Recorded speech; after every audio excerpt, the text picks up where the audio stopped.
Hey guys, how's it going? It is your boy, Manga Andrew, and I'm here to cover the translations in the chapter and do my reaction to One Piece Manga Chapter 1077 titled You Should Have Put It Together Sooner. And I have no idea what's going on with this chapter. I've actually seen very little to no spoilers on this chapter whatsoever, but based off the title of this chapter, I think we're going to figure out who is behind the incident that's going on Egghead Island, potentially get the reveal of which Vegapunk is involved, or if there even is a Vegapunk involved. We're probably going to get that revealed in this chapter, so I can't wait to actually see what's going on, as well as we got the cover page of this chapter, which is You Should Have Put It Together Sooner, where we get, oh wow, we're returning back to the Germa Double Six's Cold-Blooded Voyage, Volume 32. Wait a second, it's all Vegapunk's fault. As they apparently remembered everything that went going on, and then they remembered, wait one second, we should be angry at like each other. We should be angry at Vegapunk. So we get Caesar as well as like Vince McJudge. They finally stop fighting each other, and they've come to a realization that we should be mad at Vegapunk. So yeah, that's fun. So yeah, we're tying back into the Germa Double Six's emotionless journey after not seeing them actually being on an emotionless journey for like many cover pages, but now we're getting back into it, so that's very cool to see as we get back into what's going on Egghead, as we actually get wheeling of I forgot his name, but we get to see Sentamaru. There it is, Sentamaru, and it says it right down there. We get to see Sentamaru apparently at the Fabio Stratum Egghead, as he's like, you guys have to get off this island. And most likely referencing like all of the scientists on this island, like as they're like, "What are you talking about, Sentamaru-san? Tell us what's going on here." As you have him's like, "Why did you deploy the pacifistas?" As you just have Sentamaru's like, "There was once an island called Ohara. One day, out of nowhere, it was wiped off the map." And all of them are like, "Huh?" All because the people there oppose the world government. Ooh, we're getting a mini flat. Oh, wow, we're getting retold about. This is something that we actually got during the reverie, where it's like explaining what happened in the O'Hara flashback with Nico Robin. We're getting that explained here. A refresher on the O'Hara incident. The island of O'Hara was host to the largest library in the world. Scholars gathered there to conduct research on the poneglyphs, despite the topic being taboo. The Navy was eventually sent in to eliminate everyone on the island, including the villagers. Nico Robin was the sole survivor of the massacre. As Sentamaru was like, the fact they're targeting Grandpa Punk shows how serious they are about erasing him. They're willing to lose the world's greatest mind over this. That's why I think whatever's coming will be even more monumental, and this place will be ground zero. As all of the scientists are like, huh? Oof, sorry about that. As you just have Sentamaru saying, "Hurry, Straw Hat, what's going on up there?" As we're beginning to understand what's about to be going down, as we get to the control room, 4th floor, building A, as apparently like even like the 4th floor is heavily destroyed. As I was like, everyone's like, Huff, what's up with these guys?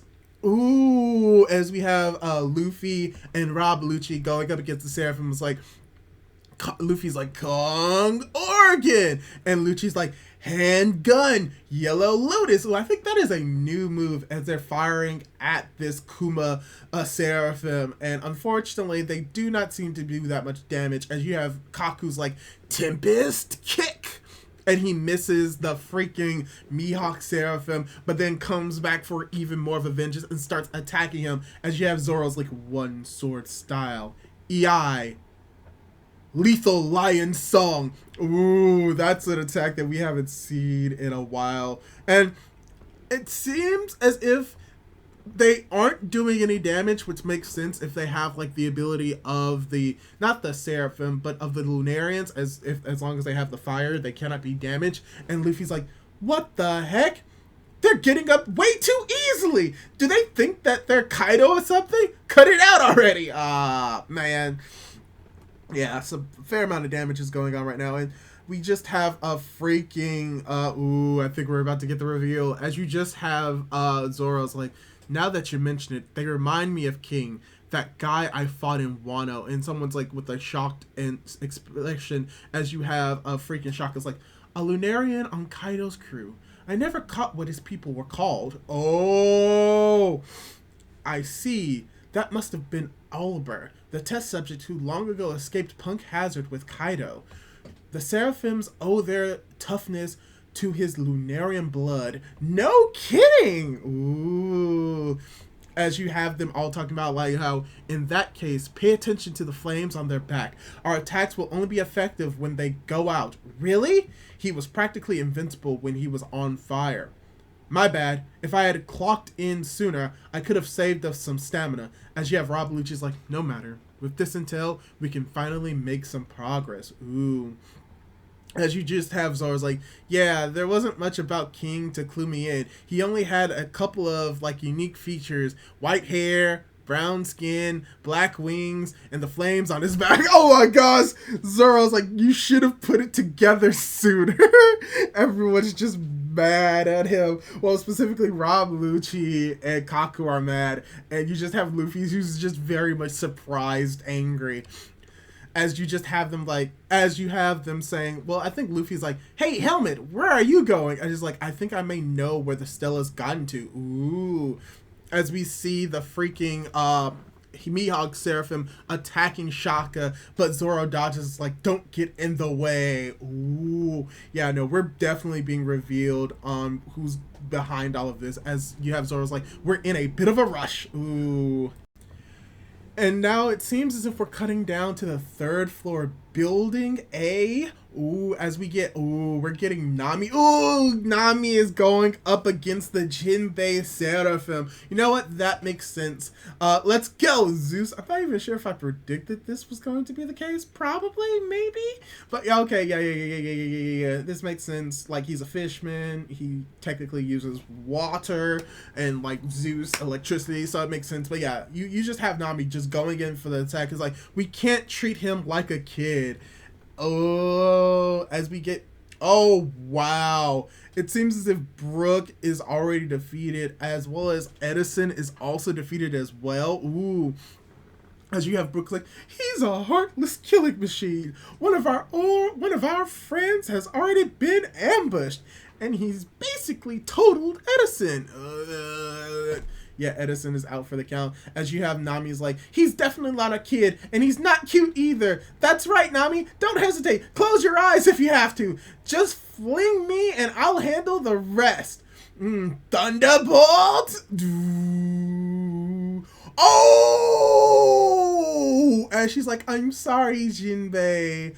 What on? There's no way. There is no way. We see he has the whited out pupils and he seems to have taken damage, but there's no way he got taken out that easily. As we see he splashes into the water, as we see Brook notices it. So yeah, no, he's not taken out at all. As like, he dove down again. Nami-san, run! He's coming from below. As you just have Nami's like, what? As it's like, it didn't work. Yeah, of course it did work, because, you know, he's still part Seraphim. Oh, but he doesn't have the fire on his back. I will say that. So at the very least, it probably did do some damage to him, but it didn't take him out completely. So that's very interesting. But no, he is going after Nami, and Nami's like, Kya! As you just have freaking Brooks like, Abode, which apparently, and we have a little translator's note. The numbers used might be a pun on 9 and 1, which can combine to form Q, which is implying fishing, seafood in some context. Okay, that makes sense. Oh, wait. Oh, that's referring to something else. Oh, I didn't even read all the way. As you have Edison's like, oh, if I ruled a country, my decrees would be simple. Decree 1. Anyone who threatens Nami-san will face capital punishment. Decree 9. Anyone who makes her scream will receive... Ooh, a rare fillet strike. Oh, Sanji comes in out of nowhere and freaking... I don't think he destroys this Jinbei, but oh, he completely does damage to her. And I think this... Okay, I think I do remember. I did confirm that, like... Well, actually, no. I don't think I did confirm this would actually be the case. But you know what? This makes sense that Sanji would be going after Jinbei. And unfortunately, his flames are back, so it probably didn't do that much damage to the Seraphim. But if we have freaking Sanji here, there's most likely a chance that we're about to see as Jinbei here as well, along with Stussy, as the noise. Sorry about that. As we see Sanji, as we see Nami responding with Sanji-kun, as Sanji himself is like, "Are you okay, Nami-san? I can take care of this. You won't get another warning, small fry." As he's like, "Huff, huff. I don't give a damn if you're a kid or if you're another Jinbei. I'll be your judge, jury, and executioner. Chin brats." Oh, wow. Sanji just looks very evil. As we go down to 3rd floor building C. "How dare you petrify York? Bubble gun!" Ooh, and it seems as if she dodges or like freaking reflects the bubblegum in reference to not Lilith. Lilith is firing off the bubblegum, and then you have Boa Hancock deflecting it as well. So that's interesting. As we have freaking Usopp's like, "What? She just brushed it off like it was Ooh, and it seems as if it did do something to her. As you have Lilith like questioning, well, not Lilith, you have baby Boa's like questioning, is like, "What?" And it's like, "Green blood gives you the pros and cons of having a fruit ability, and those bubbles were designed to harness the ocean's energy. They're your weak point." Oh, so it's like the bubbles are like somewhat synonymous potentially to like liquid sea stone. That would be interesting, because it's like, oh yeah, the power of the sea, which we know like the actual water cannot really affect them that much, but most likely this is like probably the embodiment of like sea prism, so it would make some sense that them hitting it will cause them to get weaker. But you just have Usopp's like, "Yeah, you're freaking awesome, Lilith," as she just gives like the like peace signs or thumbs up, like as you have freaking, oh my gosh, it's been so long since I've done this, but you just have a freaking Frankie saying, "I'll catch her while she's down," as you have her looking up, and she just freaking upper kicks her. It's like, "Stay back, you impudent lot." Ooh, as it's like, ugh. And I'm wondering if that's Lilith saying this, or it may be, I would love it if it's actually Boa Hancock saying this, because that just sounds like something that Hancock would say. It's like, as you have Frank is like, "Guess it's already worn off." That's because it only grazed her, coming from Lilith. Oh, and all of these noises. Yeah, no, I honesty. Oh my gosh, this is actually so funny. Of all the fights that are happening right now, I think I like this one with Boa, like little Boa Hancock the most, because she just has so much personality going on, and I just find it hilarious. And she's like, "Uh-oh, she's mad now," as you just have freaking Frankie with the bubble and is about to slam it into this little Boa. Tap, and then she just gets weak. It's like, "Ah, take that, you rascal." Oh my gosh. "Frankie, you genius! You used that bubble perfectly." And she's like, "Give up already, Run." As you just have her saying, "This is agonizing." And she's like, "Oh, sorry." Oh, dang it, Frankie! Is like, "Perfume, fume." Oh, and then freaking Frankie is like, "This petrification power is no joke," as like half of his body is already petrified. Oh my gosh. It's like, "Yeah, Frankie's turning to stone. He's gonna die." As Lilith was like, "Bubble gun, bubble gun." And like she fires off all of the bubbles, and you just have, oh my gosh, Lilith just winks at them, and they're like, "Aw, love, mellow." And they get turned to stone.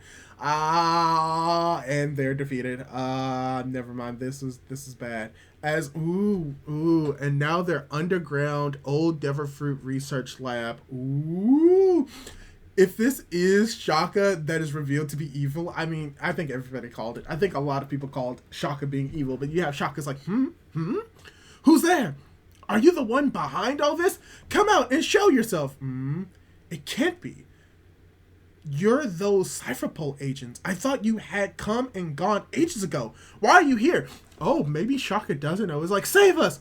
I don't want to die." Oh, if you trick me, I swear I'm going to be so irritated. As you just have Vegapunk's like, "Shaka, Stella's. So this is where you were.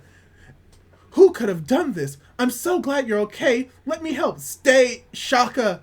Who's that you brought with you?" What? Click. No! No! Okay, so it wasn't Shaka. It's like, Shaka! Yeah! He's been shot! What's going on? Thud! Splut. Katak. Katak. Katak. Snuffing out hope with a single shot. Oh. Oh. This was unexpected. Oh, I mean, no, that's a lie. That's a complete and utter lie. This was completely expected. Who makes a katak sound? Also, this was a headshot. That's what makes this somehow worse. It was a headshot that killed him. Potentially. We actually don't know. But most likely he is dead at this moment. Potentially. Alright, let's review time. I'm being honest. I thought we were gonna get revealed who's the actual mastermind behind everything that's going on in this chapter. No. Oda's like, oh yeah, no. It's going to be revealed next chapter. So, so what if it's Pythagoras? What if that Kadunk, what if it's actually Pythagoras? Because we don't see Pythagoras at all in this chapter. I don't think we do. Let me go through it, because I don't think we see Pythagoras in this chapter. Or it could be, like some people theorize, a seventh Vegapunk. We know it's not Lilith. It could be Wrath. It could be, yeah. Now that I think about it, we don't see like Wrath. We don't see where Chopper as well as Robin are. So it could be Wrath. We also don't see Pythagoras, which at this moment, like, if it's not a new Vegapunk, I think it has to be Pythagoras or it has to be Wrath, whoever Wrath is. Wrath is, give me a moment, Atlas. Atlas is who I was thinking of. So it could be Pythagoras or it could be Atlas. Now, we don't necessarily know if it's either of these two, but based off like everything that we've seen in this chapter and the previous chapters, I wouldn't be surprised if it was Pythagoras, but I'm going to go with Atlas. I think potentially it is Atlas. It makes the most sense. She was injured. Yeah, it could be Atlas, or it could be someone pretending to be Atlas, because she brought up the idea that, oh yeah, we can just like switch faces. So that could be interesting. We know for a fact it's not Shaka, York, or Lilith, and we also know it's not Edison because he's unconscious. So there's only 2 Vegapunks left, or of the actual like satellite bodies, or potentially a 7th, since, you know, there are 6, maybe there's 7 deadly sins, we don't know, but yeah, that's something interesting. I can't wait to see exactly what that's going to be next chapter, but for the most part what this chapter is a lot of really cool action. We got the final reveal that Zoro was able to reveal to everyone else that what they're fighting are the equivalent of King, and that they're Lunarians, and that they have to fight them when the flame is down. So we got to see a lot of the characters fight in this chapter. We got to see a lot of like either some brand new attacks from characters or some old attacks from characters. Specifically, I do not think that we've seen Yellow Lotus handgun from Rob Lucci, so that may be a new one. But like Kongorgan, we've seen that. Tempest Kick, Onslaught, that may be something new from Akaku, but something old is like the One Sword style Lying Song. I believe that's something that we've actually at the very least seen in the pre-time skip, if not post-time skip. So it's cool that we got to see some cool action from them, and them realizing, yeah, no, we can't really fight them that well when the flames are up. So that's finally information that was revealed, which leads Shaka to potentially learning where, you know, the stellar body of Vegapunk is, which eventually leads to his death, as well as getting to see like the other characters fighting. We get to see that Nami was able to, in one way or another, put up a decent fight against the not Vegapunk, but the Seraphim of Jinbei. And you can probably you can't really tell. Yeah, it probably didn't do a whole bunch of damage to him because he had fire on him at the moment. So yeah, most likely it didn't do any damage. And even when Sanji came in for the save, he most likely didn't do that much damage to him either, because you can also see the flames are right behind him at that time as well. Maybe it wasn't. Maybe that's Sanji's flames behind Jinbei, but no, most likely that is Jinbei. So yes, Jinbei is going to be fighting against most likely himself as well as Stussy, but we do not see them in this chapter. But potentially that small part of the chapter was very action oriented, and once confirming that like Brook somehow is unable to put up a fight, but Nami is, but more like output from Nami, which makes sense with Zeus. So you know what, it's actually cool that we finally get to see Zeus actually be on the offensive, like outside of Wano for the first time. So that was something cool that we saw in this chapter, as well as just getting to see like really an extended fight against like Lilith as well as Usopp and Frankie against this Seraphim of Boa Hancock. This was probably the fight that I enjoyed the most, because not only there's no really like straight up like fisticuffs or like attacks being thrown, but it's more strategic in a way where we have Lilith using a bubble gun that harnesses the ocean's energy. I think that harnessing the ocean's energy, that she was able to, in a way, create artificial sea stone in a bubble form, because that's kind of what sea stone is. It's like the energy or like the substance of the ocean made into solid form, and now it's more of a liquidy solid form via a bubble. And what I enjoyed most about this fight is how Boa Hancock in this chapter as a Seraphim was able to do a lot of damage, not necessarily because she's like inherently like stronger. Oh yeah, there he is. Okay, yep, I see him. We actually get to see Pythagoras in this chapter. Yeah, no, it's definitely Atlas. I'm calling it now. The person is either Atlas or a completely different Vegapunk satellite. So yeah, that's very cool. I love this fight very much. I just love how you just have... What I liked about this is that you just have like them just fighting against Boa, and that she is necessarily stronger, but they have like the tech advantage that could weaken her, and they could have defeated her easily, except for the fact that she is Boa Hancock. She is beautiful, she's cute, she's adorable, and because of that adorableness that she has, she was able to get them off guard and use her mellow love to basically defeat all of them at once. So it's very sad to see that they all got defeated in this chapter, but it makes sense for the character of just who Boa is, and just getting to see more of her being more strategic with it instead of like just doing like hand-to-hand combat, because literally everyone else is like fighting hand to hand, and we see Boa is somewhat doing it, but is using her devil fruit extensively to defeat her enemies, which is something relatively Boa would sort of kind of do in her adult form, like the actual real Boa and not the Seraphim version. So I really enjoyed this about this chapter. But yeah, that's pretty much all I really have to say on this chapter. I talked extensively about how potentially you have Shaka dead, and most likely than not, I think that it's going to be Atlas who fired off the gun.